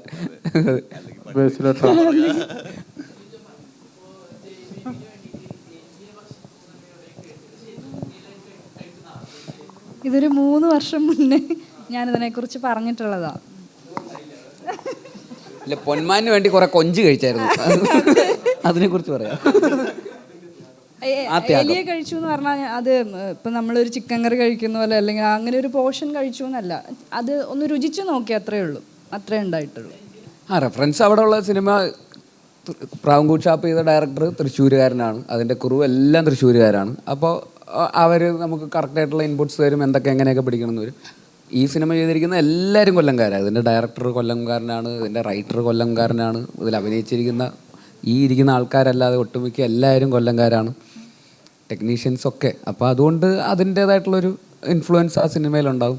അപ്പോൾ ആ സിനിമയുടെ ഒരു സ്വഭാവം കൂടെ നമ്മൾ അതിൻ്റെ അകത്ത് ആക്സെൻറ്റിലും സ്ലാങ്ങിലൊക്കെ എടുക്കുന്നു എന്നുള്ളതാണ്. അങ്ങനെ എന്നാലും ഞാൻ ഉപയോഗിച്ചത് ഭയങ്കര കൃത്യം കൊല്ലമാണോ എന്ന് എനിക്കും അറിയില്ല. അത് കൊല്ലംകാരി തന്നെ പറയണോ അത് കറക്റ്റ് കൊല്ലമായിരുന്നു എന്നുള്ളത് എനിക്ക് അറിഞ്ഞൂടാ. ഒരു ഇങ്ങനെയൊക്കെ ഇങ്ങോട്ട് പോകുന്നു. ആനന്ദേട്ടനോടാണ് ക്വസ്റ്റ്യൻ. ബ്രൂണോ എന്നൊരു ക്യാരക്ടറിനെ കുറിച്ചിട്ട് ആനന്ദേട്ടൻ എന്താ പറയാനുള്ളത്? എനിക്ക് നല്ല അഭിപ്രായമാണ്, നല്ലൊരു ആളാണ് ബ്രൂണോ. അത് സിനിമയിൽ കണ്ടായിരുന്നു. അതെ, ബ്രൂണോ ഈ പറയുന്ന പോലെ നമുക്കൊക്കെ എവിടെയോ കണ്ട് പരിചയമുള്ള ഒരാൾ തന്നെയാണ്. എന്ന് വെച്ചാൽ ഈ പറയുന്ന പോലെ ഒന്നും ചെയ്യാതെ നടക്കുന്ന കുറച്ച് ക്യാരക്ടേഴ്സ് ഉണ്ടാവുമല്ലോ എല്ലായിടത്തും. അങ്ങനെ ഒരു കഥാപാത്രം, ഒരു ആങ്ങള, ഒരു അനിയൻ, ഉണ്ടാവും. അപ്പോൾ അവർക്ക് പ്രത്യേകിച്ച് ലക്ഷ്യങ്ങളോ കാര്യങ്ങളോ ഒന്നും ഉണ്ടാവില്ല. അപ്പോൾ അവർക്ക് അടിയുറച്ച് വിശ്വസിക്കുന്ന എന്തെങ്കിലും ഒരു സാധനത്തിൻ്റെ ഒരു പിൻബലം വേണം.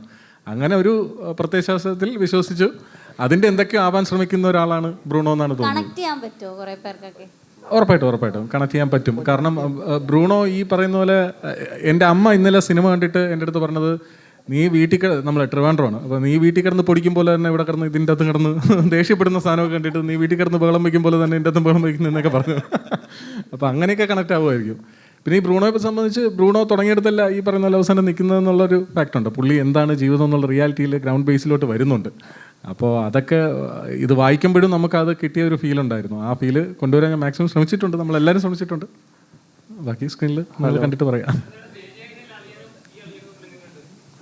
ഇതിൽ ഞാൻ മരിയാനയുടെ അളിയനാണ്, ജയയിൽ ഞാൻ രാജേഷിൻ്റെ അളിയനാണ്. രണ്ടിലും ഈ പറയുന്ന പോലെ പ്രതിനായക സ്ഥാനത്ത് ഇരിക്കുന്ന ആളുടെ അളിയനാവാനുള്ള ഭാഗ്യം, ഒരു അപൂർവ ഭാഗ്യം എനിക്ക് കിട്ടിയിട്ടുണ്ട്. രണ്ടും നല്ല അളിയന്മാരാണ്. അത് സിനിമ കണ്ടവർക്ക് അറിയാലോ, നല്ല തങ്കപ്പെട്ട അളിയന്മാർ രണ്ടുപേരും. അത്രയും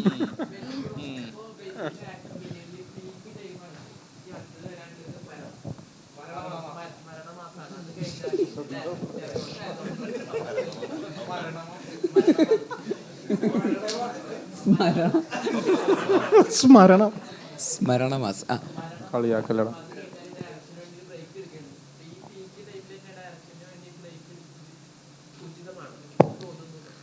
അല്ല, ഇത് പീക്ക് ടൈമാണെന്ന് എനിക്ക് തോന്നുന്നില്ല. പീക്ക് ഇനി വരാനിരിക്കുന്നേ ഉള്ളൂ.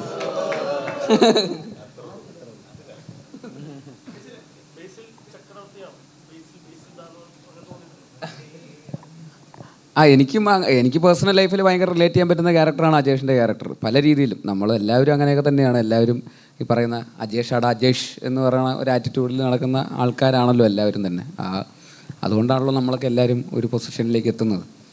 അപ്പോൾ എനിക്കും അത് പേഴ്സണൽ ലൈഫിൽ ഒരുപാട് റിലേറ്റ് ചെയ്യാൻ പറ്റുന്ന സാഹചര്യങ്ങൾ ഉണ്ടായിട്ടുണ്ട്. ഇപ്പോൾ നേരത്തെ പറഞ്ഞ പോലെ നമുക്ക് സിനിമയിലേക്ക് വരിക എന്ന് പറയുന്നത് തന്നെ അങ്ങനത്തെ ഒരു രീതിയിലാണല്ലോ നമ്മളെല്ലാവരും ഫൈറ്റ് ചെയ്ത് തന്നെയാണല്ലോ എത്തുന്നത്. അല്ലാതെ ഒരു പ്രിവിലേജ് എന്നല്ലല്ലോ വരുന്നത്. അപ്പോൾ അതിൻ്റേതായിട്ടുള്ളൊരു ഫൈറ്റ് എന്തായാലും ഉണ്ടായിട്ടുണ്ട്. സിനിമയിൽ വന്നു എന്ന് പറഞ്ഞുകൊണ്ട് മാത്രം സക്സസ്ഫുൾ ആവുന്നില്ല. സിനിമയിൽ പിടിച്ചു നിൽക്കുക എന്ന് പറയുന്നത് ഡെയിലി അജേഷായിട്ട് ജീവിച്ചാൽ മാത്രമേ പിടിച്ചു നിൽക്കാൻ പറ്റുള്ളൂ. അപ്പോൾ അത് ചാവണ വരെ അജേഷായിട്ട് ജീവിച്ചാൽ മാത്രമേ ഇവിടെ നിൽക്കാൻ പറ്റൂ. അപ്പോൾ എന്നും അജേഷായിട്ടാണ് ജീവിച്ചുകൊണ്ടിരിക്കുന്നത്.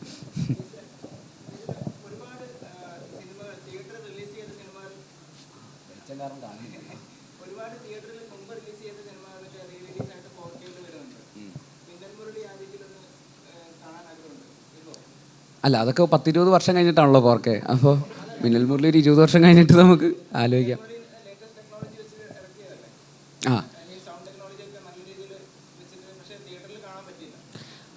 തിയേറ്ററിൽ കാണാനുള്ളത് അത് പറയുന്ന ഒരു കോർപ്പറേറ്റ് നെറ്റ്ഫ്ലിക്സ് എന്നൊക്കെ ഒരു OTTയുടെ കയ്യിലാണല്ലോ. അപ്പോൾ നമുക്കൊരു തീരുമാനം എടുക്കുക എന്നുള്ളതിൻ്റെ അപ്പുറത്തേക്ക് അതൊരു വലിയ ഒരു കൂട്ടം ആൾക്കാരുടെ തീരുമാനം നമ്മുടെ കയ്യിലല്ല. അതിൻ്റെ തീരുമാനം അമേരിക്കയിലാണ് അതിൻ്റെ തീരുമാനം. കുറച്ച് പാടായിരിക്കും. ട്രംപൊക്കെ വിചാരിക്കേണ്ടി വരും. മിന്നൽ മുരളി ഓക്കെ സൈൻഡ്, പുള്ളി സൈനൊക്കെ ഇട്ട് വിടേണ്ടി വരുമായിരിക്കും ചിലപ്പോൾ, അറിഞ്ഞൂടാ.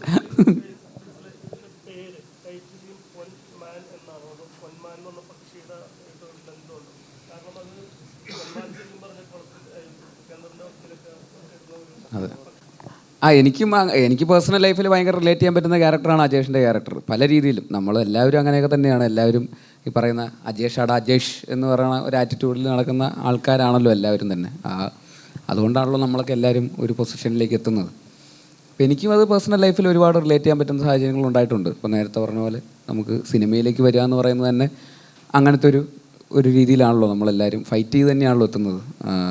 അല്ലാതെ ഒരു പ്രിവിലേജ് എന്നല്ലല്ലോ വരുന്നത്. അപ്പോൾ അതിൻ്റേതായിട്ടുള്ളൊരു ഫൈറ്റ് എന്തായാലും ഉണ്ടായിട്ടുണ്ട്. സിനിമയിൽ വന്നു എന്ന് പറഞ്ഞുകൊണ്ട് മാത്രം സക്സസ്ഫുൾ ആവുന്നില്ല. സിനിമയിൽ പിടിച്ചു നിൽക്കുക എന്ന് പറയുന്നത് ഡെയിലി അജേഷായിട്ട് ജീവിച്ചാൽ മാത്രമേ പിടിച്ചു നിൽക്കാൻ പറ്റുള്ളൂ. അപ്പോൾ അത് ചാവണ വരെ അജേഷായിട്ട് ജീവിച്ചാൽ മാത്രമേ ഇവിടെ നിൽക്കാൻ പറ്റൂ. അപ്പോൾ എന്നും അജേഷായിട്ടാണ് ജീവിച്ചുകൊണ്ടിരിക്കുന്നത്.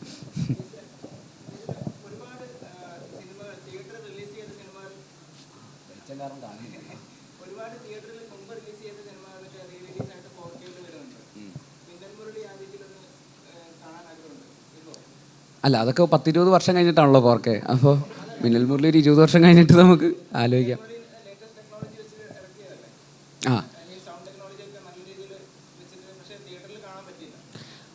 തിയേറ്ററിൽ കാണാനുള്ളത് അത് പറയുന്ന ഒരു കോർപ്പറേറ്റ് നെറ്റ്ഫ്ലിക്സ് എന്നൊക്കെ ഒരു OTTയുടെ കയ്യിലാണല്ലോ. അപ്പോൾ നമുക്കൊരു തീരുമാനം എടുക്കുക എന്നുള്ളതിൻ്റെ അപ്പുറത്തേക്ക് അതൊരു വലിയ ഒരു കൂട്ടം ആൾക്കാരുടെ തീരുമാനം നമ്മുടെ കയ്യിലല്ല. അതിൻ്റെ തീരുമാനം അമേരിക്കയിലാണ് അതിൻ്റെ തീരുമാനം. അപ്പോൾ കുറച്ച് പാടായിരിക്കും. ട്രംപൊക്കെ വിചാരിക്കേണ്ടി വരും.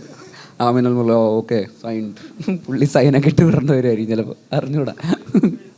പൊന്മാൻ എന്ന് പറയുന്നത് പക്ഷി പറന്നു ഉയരുന്ന പക്ഷിയാണ്. മീനിനെ കുത്തിയിട്ട് പറന്ന് നേരെ മുകളിലേക്ക് പൊങ്ങുന്നതാണ്. അപ്പോൾ അജേഷ് എന്ന് പറയുന്ന ക്യാരക്ടറിൻ്റെ ഒരു ട്രയംഫും കൂടെ ഉണ്ട് ഈ സിനിമയിൽ. അജേഷിൻ്റെ മാത്രമല്ല, ഈ പറയുന്ന ക്യാരക്ടേഴ്സിന് ബ്രൂണോവിൻ്റെയും സ്റ്റെഫി ഗ്രാഫിൻ്റെ ഒക്കെ ഒരു ട്രയംഫുണ്ട്. ഈ പറയുന്ന അവരുടെയൊക്കെ പറയുന്ന പറന്നു വരുന്ന ക്യാരക്ടേഴ്സ് കൂടെയാണ് ഇതിൻ്റെ സിനിമ തീരുമ്പോൾ. അങ്ങനെയാണ് ആ സിനിമ. അപ്പോൾ അതും കൂടെ ഒരു ഓൾട്ടർ ലെയറായിട്ട് തന്നെ ഇതിൻ്റെ അകത്തുണ്ട്. എന്നാൽ പോലും പൊന്നുമായിട്ട് കണക്ട് ചെയ്തിട്ടുള്ള മാൻ എന്നുള്ള രീതിയിൽ പൊന്മാനായിട്ടും വർക്കാവുന്നു. അല്ലാതെ നീല പൊന്മാനെ പോലെ പറന്നു വരുന്ന കഥാപാത്രമായിട്ടും ആൾക്കാർക്ക് റിലേറ്റ് ചെയ്യാൻ പറ്റുന്ന ക്യാരക്ടർ തന്നെയാണ്. അപ്പോൾ രണ്ട് രീതിയിലും ആ ടൈറ്റിൽ ആപ്റ്റാണെന്ന് തോന്നുന്നു.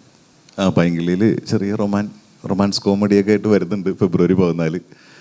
എല്ലാവർക്കും ഭയങ്കര ഇഷ്ടപ്പെടുമെന്നൊക്കെ വിചാരിക്കുന്നു. ഇപ്പോൾ പൊന്മാൻ കണ്ടതിന് ശേഷം അതിലോട്ട് വരുമ്പോൾ ഭയങ്കര വ്യത്യസ്തമായിട്ടിരിക്കുന്നു വിചാരിക്കുന്നു. എന്തായാലും ഫെബ്രുവരി 14 പൈങ്കിളി. ഇല്ല, അങ്ങനെയൊന്നുമില്ല. അല്ല, അങ്ങനെയുള്ളവരുണ്ടല്ലോ, നമുക്കറിയാമല്ലോ ഇഷ്ടംപോലെ ആൾക്കാർ. ഇത് ആ സ്ക്രിപ്റ്റിലെ ബുക്കിലെ അങ്ങനെ തന്നെയാണ്. അപ്പോൾ ഞാൻ റിയൽ ലൈഫിൽ നിന്ന് ഇൻസ്പയർ ചെയ്തിട്ടല്ല, ആ ബുക്കിൽ തന്നെ എഴുതി വെച്ചിരിക്കുന്നത് അങ്ങനെ തന്നെയാണ്. അജേഷിന് അണ്ടറിന് അടിച്ചിട്ടേ സംസാരിക്കാൻ തന്നെ തുടങ്ങുള്ളൂ. അജേഷ് അങ്ങനെയാണ്. അജേഷ് ആഘോഷം വേറൊരു തരത്തിൽ. അജേഷിൻ്റെ പോയിന്റ് ഓഫ് വ്യൂവിൽ രണ്ടെണ്ണമൊക്കെ അടിച്ച് ഒന്ന് അർമാദിക്കുക എന്ന് പറയുന്നതാണ് അജേഷിൻ്റെ ലൈഫിലെ ഒരു ആഘോഷം എന്ന് പറയുന്നത്. അതേസമയം ജോലിയുടെ സമയത്ത് കൃത്യമായിട്ട് ജോലി ചെയ്യുക എന്ന് പറയുന്നതും അയാളുടേതായിട്ടുള്ള ഐഡിയോളജീസും ഉണ്ട്. അപ്പോൾ അജേഷിൻ്റെ പോയിന്റ് ഓഫ് വ്യൂവിൽ രണ്ടെണ്ണം അടിക്കുക എന്ന് പറയുന്നത് അജേഷിന് ഒരു ആവേശമാണ്, ആഘോഷമാണ്. അത് ബുക്കിൽ തന്നെ എഴുതി വെച്ചിട്ടുള്ള ക്യാരക്ടറിൽ അങ്ങനെയാണ് എഴുതിയിരിക്കുന്നത്. രണ്ടെണ്ണം അടിച്ചിട്ടേ അജേഷ് സംസാരിക്കാൻ തുടങ്ങുള്ളൂ. പുള്ളിയുടെ ഒരു സ്റ്റൈൽ എങ്ങനെയാ, ഇത് അവിടെ മാത്രമല്ല പലയിടത്തും പുള്ളി അങ്ങനെ ചെയ്യാറുണ്ട്. പുള്ളി അങ്ങനെയാണ്. അവിടെ 8 മണിക്ക് എണീച്ചല്ലേ? 8 മണിക്ക് എണീറ്റിട്ട് ഓടണം. പുള്ളിയുടെ ഒരു ആചാരം അങ്ങനെയാണ്. ആഘോഷത്തിന്റെ പല പല ടൈപ്പ് ഉണ്ടല്ലോ. പുള്ളി ഒറ്റയ്ക്കാ വന്നത്, പക്ഷേ കൂടെ ഓടിയപ്പോൾ 20 പേരുണ്ടായിരുന്നു. തലേദിവസം പുള്ളി കൂട്ടിയ ഗ്യാങ്ങാണത്. ഒറ്റ രാത്രി കൊണ്ട് പുള്ളി ഉണ്ടാക്കിയെടുത്ത ഗ്യാങ്ങാണ്. ഒറ്റയ്ക്ക് വന്നവനാണ്, പക്ഷെ പിറ്റേ ദിവസം അവൻ ജെട്ടി ഗ്യാങ്. ഭയങ്കര ഷാർപ്പാണ്. കാരണം തലേ ദിവസം അടിച്ച് ഫിറ്റ് ആയിക്കുമ്പോഴാണ് പറയുന്നത് രാവിലെ എനിക്ക് എഴുന്നേറ്റ് ജെട്ടിപ്പുറത്ത് ഓടണമെന്ന്. കറക്റ്റ് എഴുന്നേറ്റ് അജേഷ് അലാം വെച്ച് എഴുന്നേറ്റ് ഓടാൻ വേണ്ടി പോയി. അത്രയും ക്ലാരിറ്റി ഉള്ള ഒരാളാണ് അജേഷ്. അപ്പൊ പറഞ്ഞ വാക്ക് ഉറപ്പായിട്ട് ജെട്ടിപ്പുറത്ത് അല്ലെങ്കിൽ ജെട്ടി ഇല്ലാതെ അജേഷ് ഓടും. പടത്തിൽ അതുകൊണ്ട് കാണിക്കാൻ പറ്റില്ല, അതുകൊണ്ടാണ്.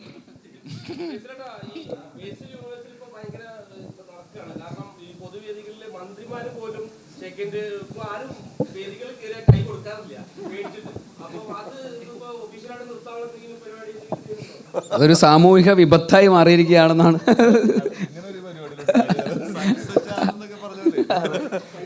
കൈശാപം, ഷെയ്ക്കാൻ്റെ ശാപം. അന്ത്യമൊന്നും ഉണ്ടാവില്ല. നിങ്ങൾ നിർത്തിയാൽ കഴിഞ്ഞപ്പോൾ ചിലപ്പോൾ അന്ത്യം ഉണ്ടാവുള്ളൂ. അല്ലാതെ പണ്ടൊക്കെ ഒരുപാട് സംഭവിച്ചിട്ടുണ്ട്. അന്നാരും കാണുന്നില്ല. നിങ്ങളിത് ഷൂട്ട് ചെയ്ത് പുറത്തു വിടുന്നു. വ്യത്യാസം അത് പൊക്കാൻ തീരാൻ പോകുന്നില്ല. അത് തീരൂല. അല്ലെങ്കിൽ നമുക്ക് വല്ല കർമ്മങ്ങളൊക്കെ ചെയ്ത് അങ്ങനെ എന്തെങ്കിലും ചെയ്യാൻ പറ്റുമോ നോക്കാം.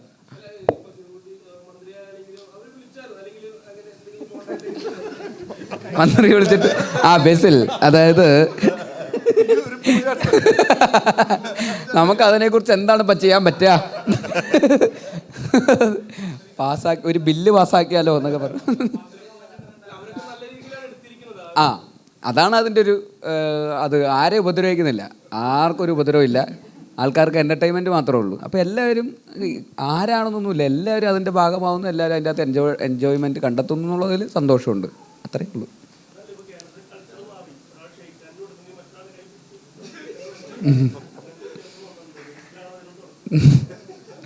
അല്ല അങ്ങനെ ഇപ്പോൾ ഇതുപോലെ ക്യാമറയായിട്ട് ഇങ്ങനെ ഇവിടെ ക്യാമറ നെഞ്ചത്ത് പിടിച്ചിട്ട് കൈ നീട്ടിയിട്ട് വരും, ചേട്ടാ ഒരു ഷെയ്ക്കാൻ്റെ വരിക. അപ്പം തന്നെ എടാ എന്ത് വിശ്വസിച്ചാൽ വരിക, നീ തരുമ്പോൾ നീ വലിച്ച അങ്ങനെയൊക്കെ ഉണ്ട്.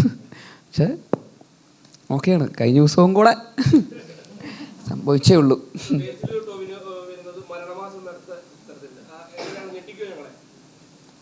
അത് സിനിമയായിട്ട് വരുമ്പോൾ പറയാം. പക്ഷേ നല്ല സിനിമയായിരിക്കും തോന്നുന്നു. കോമഡി സിനിമയാണ്, അത് വേറെ രീതിയിലുള്ളൊരു സിനിമയാണ്. പൊന്മാൻ പോലത്തെ ഒരു സിനിമയേ അല്ല, അതിൻ്റെ കളറൊക്കെ വേറെയാണ്. അപ്പം അത് വേറെ രീതിയിൽ എൻ്റർടൈൻ ചെയ്യുന്നു തന്നെയാണ് തോന്നുന്നത്.